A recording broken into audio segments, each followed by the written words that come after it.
এমন একটা game show, তো কি বলবে?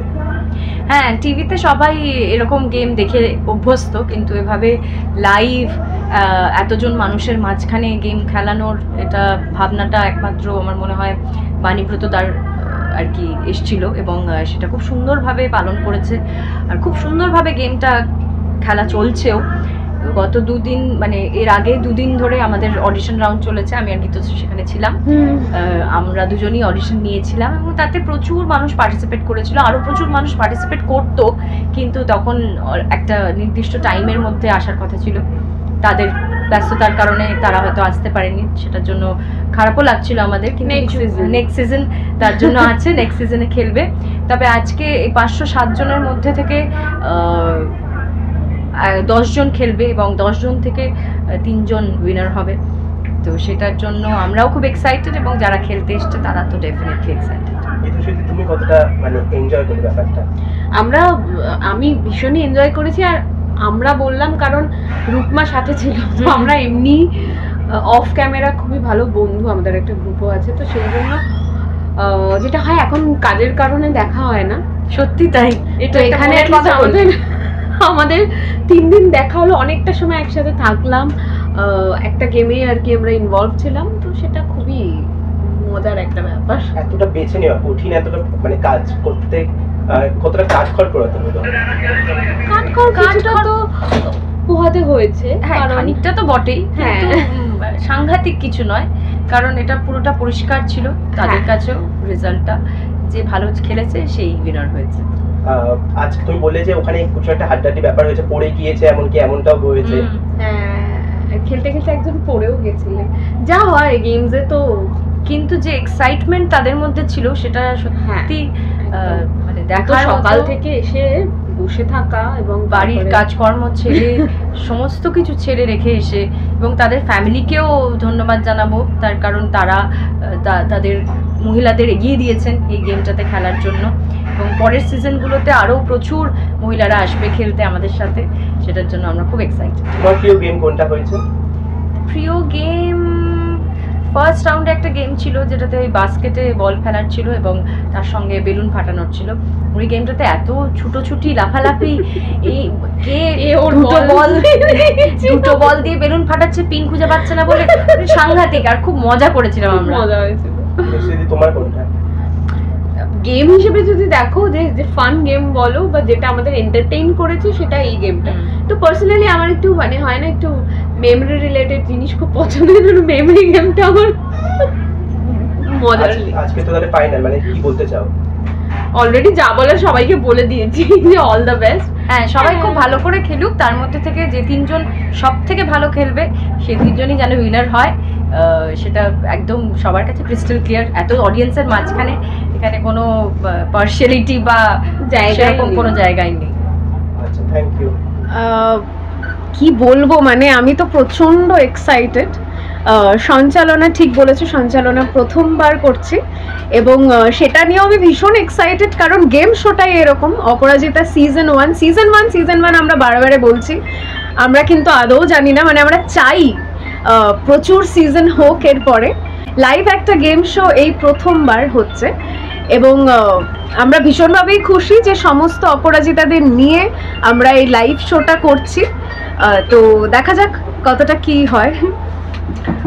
এবং পাশাপাশি তোমার ফলোয়ার্স আসছে আর কি, ফলোয়ার্স, এবং সেটাও একটা অন্যরকম কনসেপ্ট আর কি, এবং অন্যরকম লুকে তোমার দেখা যাবে আর কি, সেটা একটু বড় আর কি।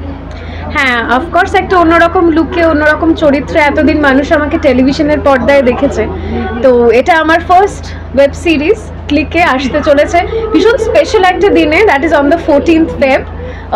প্লিজ দেখবেন, 14th Feb থেকে ক্লিকে স্ট্রিম করতে শুরু করবে ফলোয়ার্স।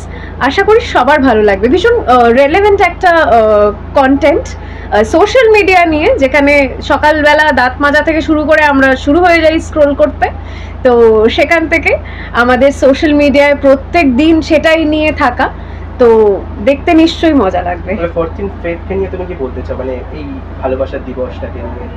ভালোবাসা দিবসে আমরা ভালোবাসা ছড়িয়ে দিলাম ফলোয়ার্সদের নিয়ে, আমাদের যারা অনুরাগী, আমাদের যারা পছন্দ করে সেই সমস্ত ফলোয়ার্সদের জন্য রয়েছে আমার নতুন ওয়েব সিরিজ ফলোয়ার্স। এখানে এসে খুব ভালো লাগছে, আর এইটা আমি প্রথমবার আসছি, এটাও প্রথমবার হচ্ছে। আমি এখানে দেবী চৌধুরানীর জন্য এসেছি, আমার সঙ্গে আমার বাকি টিম মেম্বার্সরা আসতে পারেনি। তো দেবী চৌধুরানী, যেটা আমরা সবাই জানি যে 1 মে রিলিজ করছে, তো আমি সবার কাছে দেবী চৌধুরানীর ব্যাপারে একটু কথা বলতে এসেছি। তো ওইটার দৌলতেই আমি এই গেম শোটা সামনে থেকে দেখতেও পাচ্ছি। সো ইটস রিয়েলি নাইস, আর এরকম কিছু প্রথমবার হচ্ছে, আমার খুবই মজা লাগছে। দেবী চৌধুরীর সম্পর্কে যদি বলেন, শুভজিৎদার ছবি এবং একটা এটা নিয়ে অনেক প্রত্যাশা আছে, বুম্বাদা এবং শ্রাবণ দিদিকে সম্পূর্ণ অন্যরকম দেখা যাবে। বঙ্কিমচন্দ্র চট্টোপাধ্যায়ের উপন্যাস, আর সেটা নিজের মতন অ্যাডাপ্টেশন করেছে শুভজিৎদা। It's like history meets literature. তো খুবই এক্সাইটিং, আমরা তো কাজ করে খুবই মজা পেয়েছি। আই রিয়েলি হোপ যে আপনাদের দেখেও খুব ভালো লাগবে। আর প্রি টিজারটা অলরেডি লঞ্চ করে গেছে, যেখানে আমরা বুম্বাদা শ্রাবণ দিদিকে দেখতে পাচ্ছি, and they are looking amazing and magnificent. কিছুদিনের মধ্যেই টিজার আর ট্রেলারটাও লঞ্চ করবে। তো আমার মনে হয় আপনাদের সবাই খুব ভালো লাগবে, আর আমরা আশা করছি যে আপনারা সবাই 1 মে গিয়ে দেবী চৌধুরানী দেখবেন। সামনে 14ই ফেব্রুয়ারি, সেখানে প্রেম দিবস নিয়ে তো একটু কিছু বলতেই হবে আর কি। তো রিপুদের কাছে 14ই ফেব্রুয়ারি কেমন, বা প্রেম দিবস কেমন, রিপুদের প্রেমের অর্থ? আই ডোন্ট নো, প্রেমে পড়ে টাইম ওয়েস্ট করার থেকে কাজে মন দিন বেটার হবে। টিকবে তো কেউই না, তো প্রেম করে কোনো লাভ নেই, কাজে মন দিন। 4টে রাউন্ড হবে, সেই 4টে রাউন্ড খেলার মাধ্যমে যারা ফার্স্ট সেকেন্ড থার্ড হবে তারাই আজকের বিজেতা। রাউন্ডগুলো আমরা এখনই বলছি না, এগুলো সারপ্রাইজ থাকবে। অডিশন থেকে ব্যাপক সারা পেয়েছে, যেটা তুমি বলেছিলে দক্ষিণবঙ্গ নয়, পুরো পশ্চিমবঙ্গের প্রথম মহিলা, সেটা কিন্তু সাকসেসফুলি হয়েছে এবং সেরকম সারাও পাচ্ছে। আজকে এত মানুষের ঘর মহিলারা বিশেষ করে এসেছে, কেমন লাগছে? ভীষণ ভালো লাগছে, এটা আমার ভাবনার থেকেও বেশি হয়েছে। আমি ভাবিনি যে এত মানুষের সাড়া আমি পাবো, পেয়েছি। প্রত্যেকটা মানুষকে আমার কৃতজ্ঞতা। সিজন 1-এ এত বড় চমক, আগামী সিজনে আরও অনেক বড় চমক আছে, আমরা ইতিমধ্যেই ভেবে ফেলেছি। সেইগুলো আমরা নিশ্চয়ই আরও কিছুটা দিন গেলে বোঝা যাবে। বরানগরের বিধায়িকা সায়ন্তিকা এসেছিল এবং তিনি বলছেন যে আমি বরানগরে বাণীব্রত থেকে ইন্সপায়ার হয়ে এই কাজটা করবো। তো এটা তোমাকে ইন্সপায়ার হয়ে এই কাজটা করার একটা ইচ্ছে, সেটা কেমন? না, সায়ন্তিকা ব্যানার্জি একজন খুব ভালো মানুষ, ভালো বিধায়ক। তিনি যখন মনে করেছেন যে তিনি আমার থেকে ইন্সপায়ার্ড হয়ে একটা মহিলাদের এত বড় অনুষ্ঠান করবেন, এটা আমার অনুষ্ঠানের প্রাপ্তি। অপরাজিতা একটা দারুণ অনুষ্ঠান, দারুণ কনসেপ্ট। বিশেষত এটা একটা মানে ওপেন একটা প্ল্যাটফর্মে এই শোটা করা ইজ ভেরি ইউনিক। টেলিভিশনে এরকম শো আমরা অনেক সময় দেখে থাকি, কিন্তু সেটা একটা এরকম ওপেন একটা পাড়াতে হচ্ছে। হ্যাঁ, এটা একটা বেশ খুব ইউনিক আইডিয়া, এবং সেই অনুষ্ঠানে পার্টিসিপেট করে আমার খুব ভালো লাগছে। আমি যেখানে গান গাইতে আমাকে বলা হয়েছে, এবং একটা রাউন্ড আছে গানের রাউন্ড, সেখানে গানের প্রশ্ন থাকবে। সেই গানের প্রশ্নগুলো করার জন্য আমাকে দায়িত্ব দেওয়া হয়েছে।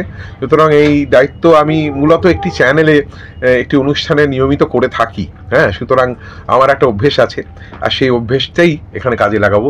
আর যারা এই অনুষ্ঠানটা এই আয়োজন করেছেন, এই ইভেন্টটাকে অর্গানাইজ করেছেন, তাদেরকে অনেক অনেক সাধুবাদ জানাই।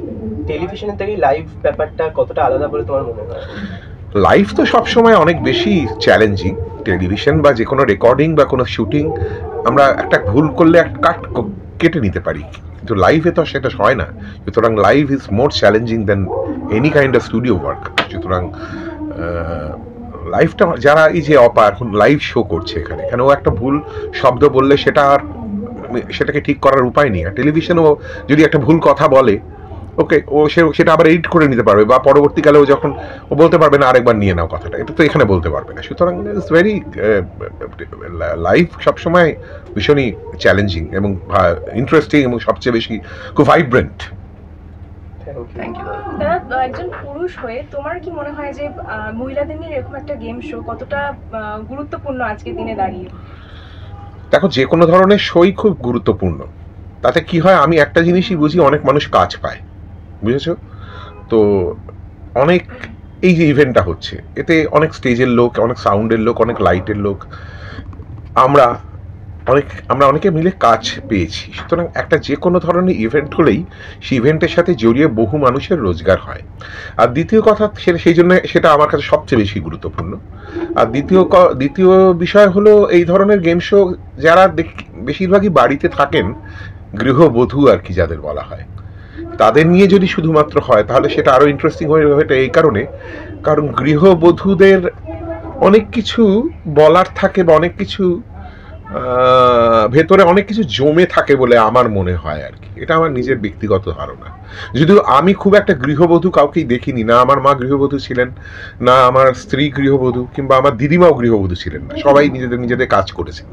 কিন্তু তবুও স্টিল গৃহবধূদের ভেতরে অনেক ট্যালেন্ট থাকে এবং অনেক সময় অনেক ক্ষেত্রে সেটা বেরিয়ে আসতে পারে না বা বেরিয়ে আসতে দেওয়া হয় না। তো তারা এই ধরনের প্ল্যাটফর্মটা পেলে সেইখানে একটা বেশ বড় জায়গা পেতে পারে বলে আমার মনে হয়। তোমার গানের মাধ্যমে তো আমরা প্রেমের ছোঁয়া পাই, সামনেই প্রেমের দিবস, তোমার কাছে এটার অর্থটা কি, মানে তোমার কাছে প্রেমের দিবসটা কি? আমার তো রোজই প্রেমের দিবস, আমি রোজই প্রেম করি, ঘুম থেকে উঠেই আমার প্রেম পায়, আর ঘুমানোর সময়ও আমার প্রেম পায়। কিন্তু ঘটনা হচ্ছে প্রেম দিবস একটা দিন পালন করা খারাপ নয়, মন্দ নয়, কারণ এটা আমি যখন ইয়াং ছিলাম তখন সেটা নিয়ে ভ্যালেন্টাইন্স ডে নিয়ে খুব একটা অত মাতামাতি ছিল না, বুঝেছো? সুতরাং আমি সেই সময়টা খুব এনজয় করেছি। তা না, পরবর্তীকালে এখন দেখছি 7 দিন ধরে যে এটা পালন করা হচ্ছে, রোজ ডে, হাগ ডে, নানা রকম। It's very good, interesting. তাতে যারা প্রেম করছেন বা নতুন করে যদি একজন মানুষ বা একটি ছেলে বা একটি মেয়ে প্রেমে পড়ে, কিংবা একজন মানুষের মনের মধ্যে যদি প্রেম জাগে, ধরো একজন মানুষ খুন করতে চায়, সে একজন খুনি, কিন্তু সে হঠাৎ করে ভ্যালেন্টাইন্স উইকে এসে ওর মনে হলো না খুন আমি করবো না, আমি প্রেম করবো, তাহলে তো খুব ভালো, ইটস ভেরি পজিটিভ দিক না? তো প্রেম সপ্তাহ একটা পালন করে যদি মানুষের মনের ভেতরটা পাল্টানো যেতে পারে, তাহলে এর থেকে ভালো কি হতে পারে? যদি সারা পৃথিবীতে যুদ্ধ বন্ধ হয়ে যায়, ইউক্রেনের সাথে রাশিয়ার যুদ্ধটা বন্ধ হয়ে গেল, প্রেম দিবসে 7 দিন কোনো যুদ্ধ হলো না, সবাই প্রেম করছেন, মিলিটারিরা সবাইকে চুমু খাচ্ছেন, মানে ইউক্রেনের সৈন্য রাশিয়ার সৈন্যকে চুমু খাচ্ছে, দারুণ হবে না ব্যাপারটা?